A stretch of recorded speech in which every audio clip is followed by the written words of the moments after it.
Assalamualaikum warahmatullahi wabarakatuh. Nama saya Hairunisa. Hari ini saya akan mempresentasikan the micro teaching dari Mr. Arbain MPD yang berjudul Feedback dalam Pembelajaran Mikro. Feedback dalam pembelajaran mikro. Di sini ada 3 bahasan, yaitu 1. Maksud dari feedback, 2. Pelaksanaan feedback, 3. Manfaat dari feedback.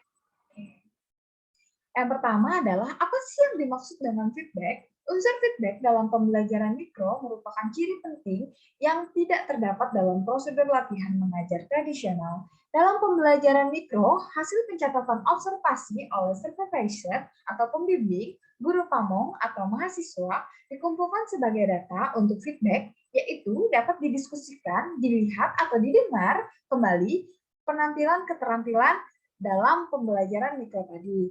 Menurut Rostia 2008.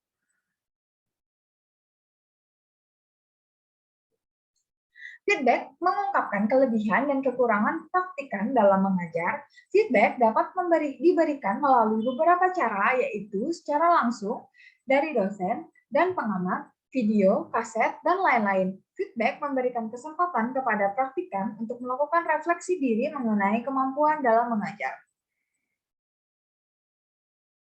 Pelaksanaan feedback. Feedback dilaksanakan setelah praktik micro teaching bila yang menjadi murid adalah teman-teman sendiri, mereka diajak mengadakan feedback.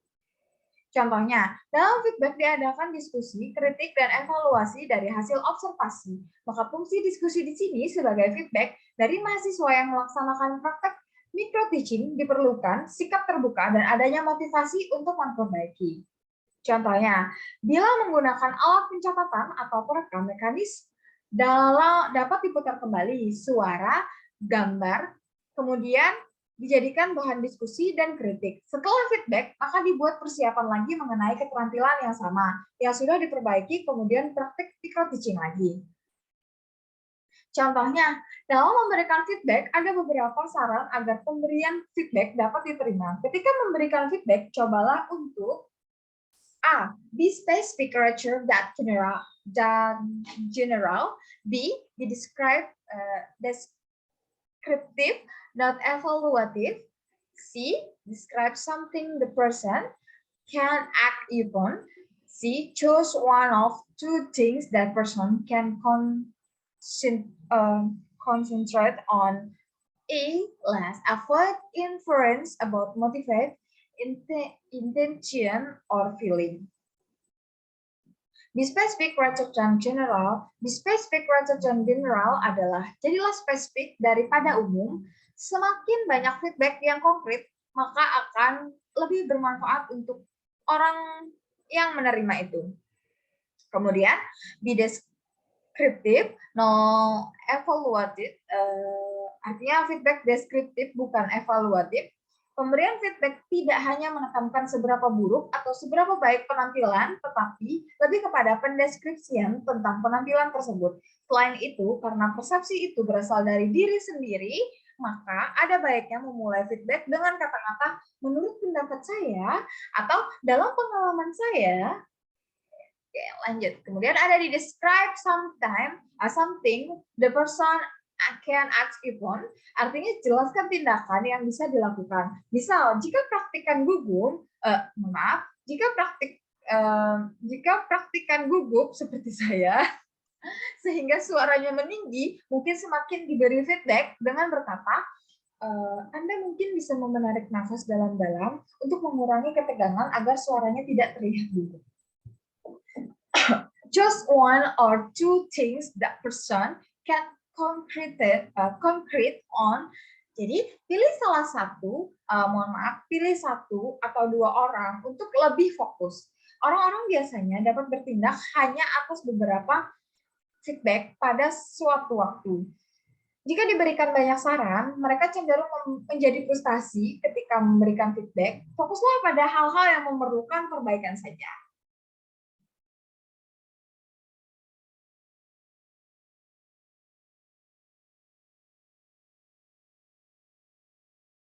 Avoid inference about motivate, intention, or feeling. Jadi, hindari komentar tentang motivasi, niat, dan perasaan. Untuk mengatakan, kau tampak sangat tidak antusias dengan pelajaran ini. Untuk menunjukkan sesuatu tentang orang itu atau dirinya sendiri, komentar yang lebih baik adalah memvariasikan kecepatan dan volume suara Anda saat berbicara akan memberi gaya yang lebih animasi.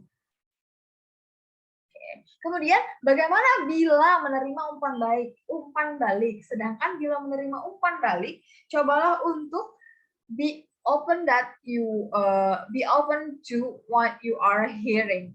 Jadi kayak bersikap terbuka dengan apa yang Anda dengar. Untuk memperbaiki diri sendiri bukanlah hal yang mudah, tetapi ini merupakan bagian penting dari proses belajar. Jadi meskipun mungkin mereka sakit hati sebagai respon terhadap kritik, cobalah untuk tidak memberikan perasaan itu, menghalangi kita untuk dapat merasakan keuntungan dari feedback. If possible, take notes. Jika mungkin, buatlah catatan. Ketika mendengar komentar orang lain, kita dapat membuatnya dalam catatan. Ask for specific example if you need to. Jadi mintalah contoh-contoh yang spesifik jika kamu perlu. Jika menerima kritik yang kabur atau tidak fokus, meminta orang tersebut untuk memberi beberapa contoh spesifiknya.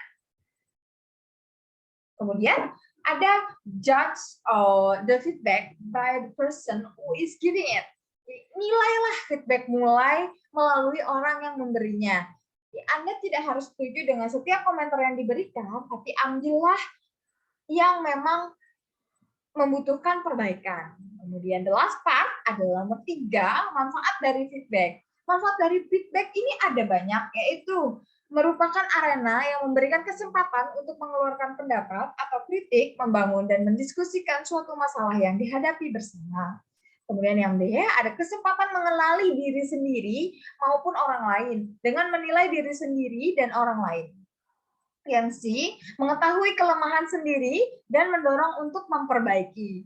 Kemudian yang D, ada mempunyai sikap terbuka terhadap orang lain.